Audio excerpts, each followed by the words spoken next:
చిరంజీవి గారిది బాలకృష్ణ గారికి సంబంధించిన సినిమాలు ఒప్పుకునేటప్పుడు మీరు ఎలా బ్యాలెన్స్డ్గా ఉండేవాళ్ళండి?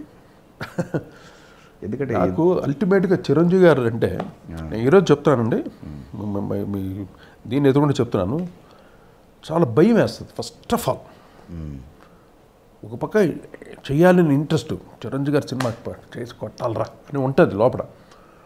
ఎప్పుడైతే ఒప్పుకున్నామో అక్కడ నుండి లోపల రైళ్లు పరిగెత్తుంటాయి. భయంగా ఉంటుంది నాకు. ఏంటి, ప్రతి పాట హిట్ చేయాలి. హిట్ చేయకపోతే మనం తీసి పారేస్తారు, అది ఓకే, కానీ హిట్ కొట్టాలే, దానికి ఏం చేయాలి, ఆ హోంవర్క్ ఎక్కువ చేసేవాడు నేను కానీ రాజు కానీ, చాలా ఎక్కువ చేసాం. అలాగా చిరంజీవి గారిది పర్టికులర్గా వర్క్ చేస్తున్నప్పుడు చాలా, ఇప్పుడు ఇది సాగరసం ఇది పిండుతుంటే వస్తూ ఉండేది, క్షీరసాగర మదన పిండుతుంటే వస్తూ ఉంటుంది కదా, అమృతాలన్నీ అమృతం అంతా వస్తుంటుంది చిరంజీవి చేస్తూ ఉంటే. ట్యూన్లు అన్ని రకాల ట్యూన్లు పుడతాయి, అవన్నీ చేరతాయి మాకు కుప్పల కింద. దాంట్లో ది బెస్ట్ అటు వెళ్తుంది, మిగతా అన్నీ అలా, మిగతా కూడా బెస్టే. ఓకే, అన్నీ ఆణిముత్యాలే. రైట్. ఆణిముత్యాలు అందరికీ షేర్ చేస్తాం, వెళ్ళిపోతుంది. హీరోల మధ్య మీకు ఎప్పుడు ఒప్పుకొని పోయిన సినిమాలు లేవా? లేదు. ఒక్కసారి జరిగింది. అది ఎస్ గోపాల్ రెడ్డి గారు అని ప్రొడ్యూసరు, మంగమ్మ గారి మనవడు ఆయన్ని చేశాడు. ఆయన సినిమా మటుకు బాలకృష్ణ హీరో, దానికి నన్ను బుక్ చేశారు మ్యూజిక్. రాజ్కోటి కదా, కోటి. ఈవి సత్యనారాయణ డైరెక్టర్ బుక్ చేశారు. ఈవి సత్యనారాయణ ఏదో షూటింగ్లో బిజీగా ఉన్నాడు. ఆయన అంటే మీరు చూసుకోండి కంపోజింగ్ అన్నట్టు ఏదో గోపాల్ రెడ్డి చెప్పాడు, ఎస్ గోపాల్ రెడ్డి. ఆయన 2-3 సార్లు వచ్చి నాకు ట్యూన్ చేయమని అడగకుండా ఏదో సీడీలతో వచ్చాడు. ఈ సీడీ ఇది కొట్టి నాకు ఫస్ట్ టైం అలాగ ఎవరు వినిపించలేదు నాకు. ఈ సీడీ ఈ బీట్లో చేయండి, ఈ పాట ఏంటది వినిపించాడు. సో నేనేం చేయలే. 2-3 సార్లు వచ్చాడు, సార్ కొంచెం బిజీగా ఉన్నానంటే నేను చేస్తాను అంటే అవాయిడ్ చేస్తున్నాను. ఈవి సత్యనారాయణ వచ్చేంతవరకు వెయిట్ చేద్దాం. ఓకే. ఇదేమైంది, నేను చేయలేదు, ఆయనకి అర్థమైపోయాను వీడు చేయట్లేదని. ఇంకో మ్యూజిక్ డైరెక్టర్కి వెళ్ళి కమిట్ అయిపోయాడు. వెళ్ళి ఈవి సత్యనారాయణ తెలియదు ఆ విషయం. ఓకే. కమిట్ అయిపోయి చేసేస్తున్నాడు అక్కడ. ఓకే, కంపోజింగ్ వర్క్ జరుగుతుంది. ఈవి సత్యనారాయణ ల్యాండ్ అయ్యాడు. రండి సార్ మ్యూజిక్ ఉందండి తీసాక వేరే మ్యూజిక్ డైరెక్టర్ ఉన్నాడు. ఈవి సత్యనారాయణ షాక్ అయిపోయాడు. అంటే మనం కోటి అనుకున్నాం కదా, ఇక్కడ ఏంటి ఎవరు ఏంటి ఇదేంటి, లేదండి కోటి అసలు చాలా బిజీగా ఉన్నాడు, నేను సీడీలు ఇచ్చాను ఆయన చేయలేదు. కోటి లేకపోతే నేను చేయనండి, నాకు కోటి కావాలి. ఈవి సత్యనారాయణ తను ఇచ్చిన అడ్వాన్స్ తెప్పించేసాడు సినిమాకి.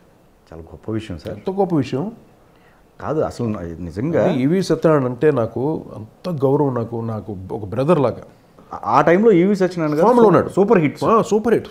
అలాంటి దర్శకులు మీరు లేదని చెప్పేసి అడ్వాన్స్ తిరిగి ఇవ్వటం, అడ్వాన్స్ తెప్పించి నాటే జోక్. నాకు కోటి లేకపోతే నేను చేయను అన్నాడు సినిమా. మాతో పెట్టుకో. కోదండరామిరెడ్డి గారు అటే లేదు, కోదండరామిరెడ్డి గారు మాతో పెట్టుకో. అలాగేనంది. దానికి ఎవరో మ్యూజిక్ డైరెక్టర్ ఎవరో చేశారు. ఇది సెకండ్ టైం. ఇదే ఈవి సత్యనారాయణ. నేను రాజు విడిపోయిన టైంలో, అల్లుడా మజాకా టైంలో ఉన్నాం కదా, అప్పుడు అత్తమ్మ కూతురు సాంగ్ కూడా చేసేసాను.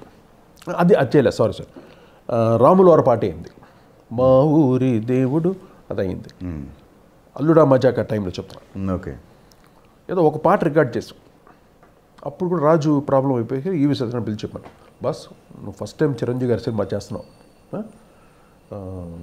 నేను రాజు విడిపోయాం, నీ ఇష్టం భయ్యా, నువ్వు రాజుతో చేసుకో, లేకపోతే కోటితో చేసుకో, లేకపోతే మీ ఇద్దరు కాదు ఇంకో మీటర్ పెట్టుకో అని నేను సత్యనారాయణ చెప్పాను. అంటే నెవర్ డూయింగ్, కోటియే చేయాలి, నువ్వే చేయాలి. మరి ఎలాగ చిరంజీవి గారు ఒప్పుకుంటారు? నేను మాట్లాడతాను. అరవింద్ గారితో మాట్లాడి, చిరంజీవి గారితో మాట్లాడి ఒప్పించి అల్లుడా మజాకా నాతో చేయించాడు. ఇవి అంత నమ్మకం నా మీద. ఈవి సత్యనారాయణ గారికి మీకు మధ్య ఆ బాండింగ్ ఎక్కడి నుంచి ఏర్పడిందండి? అంటే ఎలాగంటే తనకి ఏది కావాలో నాకు తెలుసు బాగా. ఫస్ట్ సీతారత్న గారి అబ్బాయి నుండి మా బాండింగ్ స్టార్ట్ అయింది. రాజ్కోటిగా మీ ఇద్దరం. ఓకే. ఈ లవ్స్ అస్. రాజ్కోటి చాలా ఇష్టం ఆయనకి. అన్ని సినిమాలు వరుస పెట్టి ఇచ్చేవాడు మాకు అన్నీ. అటువంటిది అతనికి అర్థమైపోయింది ఎవరు చేస్తాను అని. మళ్ళీ అది వద్దులేండి ప్లీజ్. నాకు నచ్చని మ్యాటర్ ఏంటంటే ఇప్పుడు ఈడు చేసేస్తున్నాడు, ఆడేం చేయట్లేదు, గమ్ము కూర్చో, అది కాదు అక్కడ. ఎందుకో నా మీద అతనికి ఒక అభిప్రాయం పడింది. నేను విడిపోయిన తర్వాత నన్ను తట్టి లేపి నన్ను తీసుకొచ్చి ఇవి వరసపెట్టి సినిమాలు ఇచ్చాడు కోటిగా. కానీ చాలా గ్రేట్ అండి, ఎందుకంటే మీ ఫ్రెండ్షిప్లో కదా సినిమా వదులుకోవటం ఏంటి సార్ కదా, మీకోసం సినిమాను వదులుకున్నాడు ఫస్ట్ టైం ఒక డైరెక్టర్. That is EVV. ఇంకెవరు ఉన్నారండి లిస్ట్లో? ఇంకెవరు లేరు. ఫస్ట్ అండ్ లాస్ట్ ఆయన. First and last. ఇదే మ్యాటరు మాకు ఉషా కిరణ్లో జరిగింది. మోహన్ గాంధీ డైరెక్టర్. మేము వదిలేసి వచ్చేస్తున్నాం, ఆ డైరెక్టర్ ఆయన మానేవాళ్ళు కదా, మా కోసం మేము కావాలని పెట్టించుకున్నాడు ఆయన సినిమాకి, ఉషా కిరణ్ సినిమాలో. ఆ సినిమా మేము అంటే ఆ పాటలు కొత్తగా అనిపించింది మాకు, అంటే ప్రజానాట్య మండలి పాటల్లాగా ఒక ఫుల్ అది మొత్తం ఈ నక్సల్ టైప్ సినిమా అది. మేమంతా ఈ దూరంలో ఉండి మాకు ఆ పాటలు అలవాట్లేదు, మేము కొంచెం స్టడీ చేయాలి, ఒక 1 వీక్ టైం కావాలి మాకు, స్టడీ చేసి మేము మళ్ళీ చేస్తాం అని మేము ఉషాకిరణ్ బ్యానర్ చెప్పేసి, లేదు మీరు చేయాలి పట్టు కూర్చున్నారు. మేము చేయలేమండి, మాకు 1 వీక్ టైం ఇవ్వండి చెప్పి మేము బయలుదేరి వచ్చేసాం. పీపుల్స్ ఎన్కౌంటర్ అనేది. Okay right. ఓకే. నేను రాజ్ వచ్చేసాం. ఓకే. అంటే ఇప్పుడు ఏదో పెద్ద కంప్లైంట్గా చెప్పట్లా, మీరు అడిగారు కాబట్టి పాయింట్. ఆ సినిమాకి దర్శకులు ఎవరు? మోహన్ గాంధీ గారు. మమ్మల్ని పెట్టుకుంది ఆయనే, రాజ్కోటి ఉంటే బాగుంటుంది మమ్మల్ని పిలిపించాడు. ఎక్కడికి? చెన్నై నుండి హైదరాబాద్ పిలిపించి ఉషాకిరణ్ దీంట్లో కంపోజింగ్. మేము చేయలేదు అన్నప్పుడు, వెళ్ళిపోయినప్పుడు ఆయన కొంచెం సపోర్ట్ చేసి, లేదు సార్ వాళ్ళు మళ్ళీ రానివ్వండి, లెట్స్ వెయిట్ అని చెప్పుంటే ప్రొడ్యూసర్ ఒప్పుకునేవాడు. ఆయన ఒప్పుకోలేదు. తప్పని ఇంకో మ్యూజిక్ డైరెక్టర్ పిలిచారు, స్టార్ట్ చేశారు. అదే సరేలేండి, అది ఆగదు, ఎవరికోసం ఆగదు. అదేలేండి. అలా చేసి ఉండొచ్చు కదా, ఆ డైరెక్టర్ ఎందుకు చేయలేదు? నాకు వద్దు, నాకు రాజ్కోటి కావాలని అనలేదా? అది ఈవి సత్యనారాయణ అన్నాడు. ఈవి సత్యనారాయణ తర్వాత అంత టాప్ లెవెల్ డైరెక్టర్ అయ్యాడు. ఆ ఇంటిమెసీ, ఆ వాల్యూస్ ఇవి ఇచ్చుకుంటేనే మానవత్వం మనిషి. సినిమా ఏదో ఒక సక్సెస్ వచ్చినంత మాత్రాన ఎవరికాడు ఇది చేసుకోవడం నాకు నచ్చని పద్ధతి. మేము చిన్నప్పటి నుండి వస్తున్నాను సినిమా ఇండస్ట్రీ, అందరినీ చూస్తున్నాను నేను అందరినీ ఒకే రకంగా చూసుకుంటాను, అందరినీ గౌరవిస్తాను, ఒకే పద్ధతి. అది ఉండాలి ప్రతి ఒక్కరికి. మీ కోపం వల్ల హర్ట్ అయ్యి వెళ్ళిపోయి తర్వాత ఎప్పుడుకో బలకరించి కానీ కోపం ఉండకూడదండి.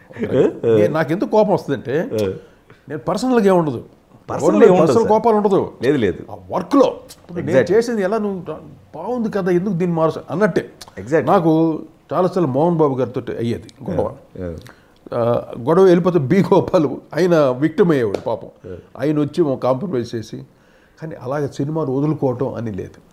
మోహన్ బాబు గారు కూడా అంతే, ఆయన కూడా బ్రదర్లా చూసేవాడు నన్ను.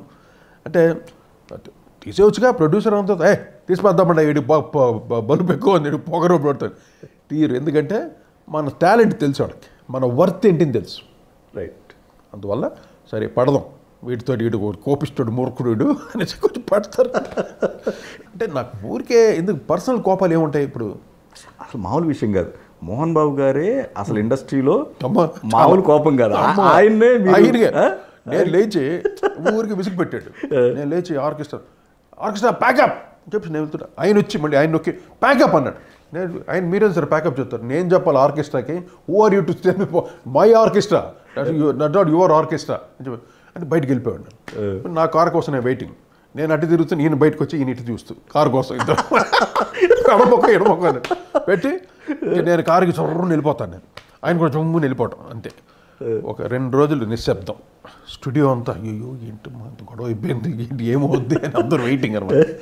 పాపం గోపాల్ ఇంటికి వచ్చి కోటి నువ్వు మళ్ళీ అన్నయ్య ఏది అని, సరే కమర్ రెడీ ఏంటి రెడీ అంటే నెక్స్ట్ డే మళ్ళీ రికార్డింగ్లో మామూలు ఆయన వచ్చేస్తాడు మామూలు. కానీ సూపర్ హిట్స్ ఇచ్చారు అమ్మ. కానీ మోహన్ బాబు గారు కూడా మంచి మ్యూజిక్ టేస్ట్, చక్కగా చేయించుకుంటాడు. అలాగే పేమెంట్ కూడా పర్ఫెక్ట్గా ఇస్తాడు. మంచి హోస్ట్ అనమాట, మంచి ఫుడ్ పెడతాడు ఆయన, బ్రహ్మాండంగా చూసుకుంటాడు అసలు.